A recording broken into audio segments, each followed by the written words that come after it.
Hello and Assalamu alaikum. Now I am in Khagrasari and this is my hostel. কিছুক্ষণ আগে এসে অর্থাৎ সন্ধ্যার কিছু আগে এসে খাগড়াছড়ি এসে পৌঁছালাম। পরবর্তীতে হোস্টেলটা ঠিক করলাম মাত্র 200 টাকার বিনিময়ে আজকে রাত্রে। আসার পর একটু পাওয়ার ন্যাপ নিয়েছি। খাগড়াছড়ি শহরটা যেহেতু একদম পুরোপুরি নতুন, এখন এক্সপ্লোর করতে বেরোবো। চলে হোস্টেল থেকে এখন বের হচ্ছি। উদ্দেশ্য হলো শহরটাকে, খাগড়াছড়ি শহরটাকে এক্সপ্লোর করতে হবে। এই যে এটা হচ্ছে খাগড়াছড়ি বাস স্টপেজ। রাঙামাটি থেকে আজকে এসেছি, আসার পরে হোস্টেল উঠলাম। এই যে এইটা হচ্ছে আমার হোস্টেল, চেঙ্গি হোটেল চেঙ্গি। ওকে, এখন হচ্ছে খাগড়াছড়ি শহরের দিকে যাব। একদম অপরিচিত জায়গা, কিছুই জানাশোনা নাই। আশা করছি নতুন ভালো একটা ভালো একটা এক্সপিরিয়েন্স হবে। দেখা যাক। একজনে বললেন যে শহরটা হচ্ছে এদিকে, সম্ভবত আমাকে একটা টমটম নিতে হবে। দূরত্ব কিলো দুয়েক।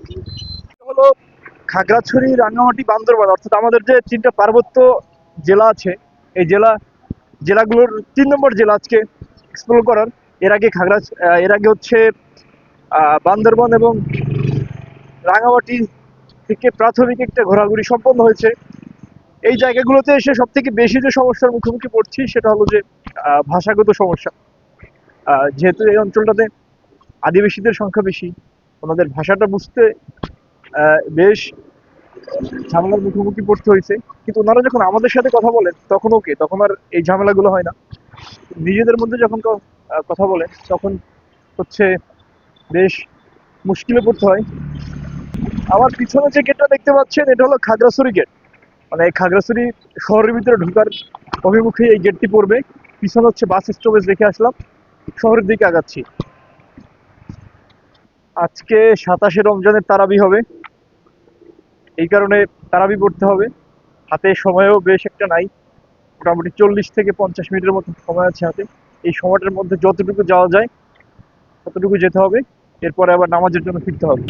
আমরা টমটমের জন্য ওয়েট করছি, দেখা যাক টমটম পাওয়া যায় কিনা। আমরা তো টমটম পেয়ে গিয়েছি। শহরের দিকে চলেন।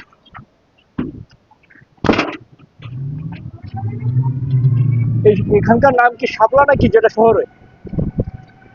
আচ্ছা, আমরা টমটমে উঠে গেলাম, শহরের দিকে যাচ্ছি। এই যে ফাইনালি আমরা সদরের মধ্যে চলে আসলাম। পুরাতন মানে লোকাল বাস স্ট্যান্ড থেকে ভাড়া নিল হচ্ছে 10 টাকা। একদম সদরের মধ্যে, সদরটা হাঁটবো, এক্সপ্লোর করবো, দেখি নতুন জিনিসপত্র কি কি পাওয়া যায়।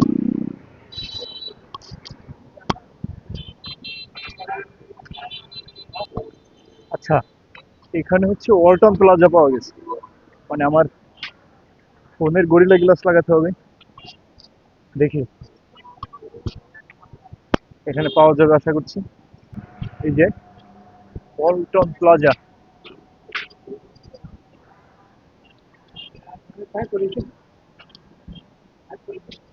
এখন ভিতরে ঢুকছি।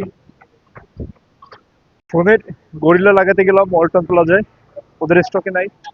ওরা আবার রেফার করলো হচ্ছে পাশের আরেকটা দোকানে, লোকাল একটা দোকানে। এই গরিলা লাগানো আমার ঢাকা ওয়ালটন প্লাজাতে 150 টাকা দিয়ে। এখন এখানে হচ্ছে লোকাল যেগুলো, এই সেম গরিলা যাচ্ছে হচ্ছে 400 টাকা। মানে রোজা রমজানের দিনেও মোটামুটি ব্যবসা বাণিজ্যের ঊর্ধ্বগতি থেমে নাই। মানে কোথায় 150 টাকা, কোথায় 400 টাকা। 150 টাকার একটা প্রোডাক্টে এত তফাৎ। যাই হোক, সফল করে হাঁটছি একদম অ্যাজ ইউজুয়ালি মনে হচ্ছে। ওই যে সব থেকে আকর্ষণীয় যে বিষয়টা, মানে আকর্ষণীয় বলি কেন, সব থেকে আমাদের যে বিষয়টাকে সব থেকে আনন্দ দেয়, নতুন জায়গা। মানে হয়তো পৃথিবীর এই জায়গাগুলোতে হয়তো কখনো আর এক্সপ্লোর করার সুযোগ না হতে পারে। এই জায়গাগুলো থেকে নতুন জায়গায় যেরকম ভালো লাগে সেরকম ভালো লাগছে। এটা হচ্ছে খাগড়াছড়ি জেলা প্রশাসকের কার্যালয়। একদম লাইটিং দেখেই বোঝা যাচ্ছে যে কোনো সরকারি গভর্নমেন্ট কোনো অর্গানাইজেশনের সামনে থেকে যাচ্ছি। এই পাশে এটা হচ্ছে সম্ভবত সেন্ট্রাল শহীদ মিনার। আর এই যে ডান দিকে যে রাস্তাটা গিয়েছে এটা হচ্ছে এপিবিএন এবং হচ্ছে এটি এএসটিসি খাগড়াছড়ি। রাস্তাটা সুন্দর। ওই পারে যে রাস্তাটা ওটা হচ্ছে খাগড়াছড়ি জেলা কারাগার। কারাগারের কারাগারের মূল 1 নম্বর গেটটা হচ্ছে ওই দিক থেকে গিয়েছে। এবং রাস্তার অপোজিটে হচ্ছে পুলিশ সুপারের কার্যালয়। অর্থাৎ এখানে যে জেলার সরকারি যে প্রতিষ্ঠানগুলো থাকে সব হচ্ছে এই রুটে, কিন্তু আসলে এক্স্যাক্টলি আমি কই যাচ্ছি কারো কাছে কিছু জিজ্ঞাসা করছি না, কারণ এক্সপ্লোরটা নিজের মতো করব। এই কারণে কারো কাছে কোনো কিছু না জিজ্ঞেস করে আসলে হাঁটছি। এবং সামনে যেটা দেখতে পাচ্ছি সেটা হচ্ছে যে সিভিল সার্জনের কার্যালয় বা বাসভবন কিছু একটা হবে হয়তো। সব মিলে রাস্তাটা হচ্ছে এখন আমি উঁচু থেকে নিচুতে নামছি পাহাড়ে। লাস্ট সপ্তাহখানেক রাঙামাটি খাগড়াছড়ি বান্দরবন মিলে প্রায় সপ্তাহখানেক এদিকটা আছে এই পার্বত্য অঞ্চলটায়। তো সব মিলে যেটা মনে হচ্ছে যে এখানকার মানুষের আহ জীবনযাত্রা যেটা সেটা আসলে বেশ আমাদের সমতলের মানুষের তুলনায় বেশ কঠিন। কারণটা কি, আমরা এদেরকে যতটুকু দেখতে পাচ্ছি হয়তো ওনারা ইউজ টু হয়ে গিয়েছেন, কিন্তু আমাদের কাছে সেই জিনিসটা দু একদিনের জন্য আমরা ঘুরতে আসছি। আহ, এই বিষয়টা ভালো লাগছে, কিন্তু আমরা যখন পার্মানেন্টলি থাকার চিন্তা ভাবনা। ওকে, এটা হচ্ছে সিভিল সার্জনের কার্যালয়। এই যে খাগড়াছড়ি। এখন যেটা বলতেছিলাম যে পার্মানেন্টলি যখন আমরা সমতলের মানুষ এসে এখানে থাকতে চাই, সেই জায়গাটা থেকে যেমন হচ্ছে আপনার মানে প্রাত্যহিক যে জীবনের কার্যকলাপ সেইগুলো মেনটেন করতে বেশ একটা প্যারা খাইতে হবে। যেরকম আপনার যেমন হচ্ছে বলি পানি, তারপর হচ্ছে লোকালয় খুবই কম, সব মিলে স্বাভাবিক চলাচলা মানে চলাচলতির যে বিষয়টা, পাহাড়, তারপরে আহ, বিরানভূমি, লোকজনের যে নাই, তারপর সব মিলে আমাদের কাছে হয়তো দীর্ঘমেয়াদী ভালো লাগাটা একটু কষ্টকর হবে শুরুর দিকে। আরেকটা বিষয়, একটা ফিলোসফিক্যাল আলাপ আলোচনা, সেটা হলো যে আমরা আসলে সফর আসলে কেন করি। যে যে আমাদের ধর্মেও বলা আছেন যে পৃথিবীর বিভিন্ন জায়গায় আসলে ঘুরে দেখো।